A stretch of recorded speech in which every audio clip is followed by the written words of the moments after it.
Jacob arrived in Haran as one who had fled from his home, carrying nothing but the weight of his past. He had deceived his father, stolen his brother Esau's blessing, and fled for his life. Now he stood in a foreign land, hoping his uncle Laban would give him shelter. One day Jacob came upon a well where shepherds gathered. As he waited, a young woman approached with her flock. Her name was Rachel, Laban's daughter.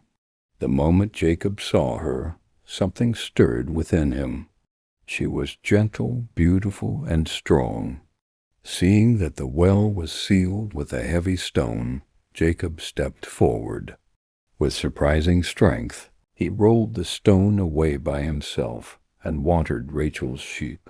Then he wept and kissed her, telling her who he was. Rachel ran home and told her father. Laban welcomed Jacob warmly, embracing him as family. Jacob stayed and worked for him, tending his flocks faithfully. After some time, Laban said, "You are my relative. Tell me, what shall your wages be?" Jacob answered without hesitation, "I will serve you 7 years for your younger daughter, Rachel." Laban agreed. And though 7 years is a long time, to Jacob they felt like only a few days because his heart was full of love and hope for the woman he longed to marry. At last the 7 years came to an end. The long-awaited wedding day arrived. Laban prepared a great feast. There was music, laughter, and celebration. Guests filled the tents. Wine flowed freely, and joy hung in the air. When night fell, according to custom, the bride was brought to Jacob veiled, silent, and hidden by darkness. Jacob, trusting his uncle and blinded by excitement, welcomed her into his tent. But when morning came, everything changed. As the light revealed her face, Jacob froze in disbelief. It was not Rachel. It was Leah, the older sister.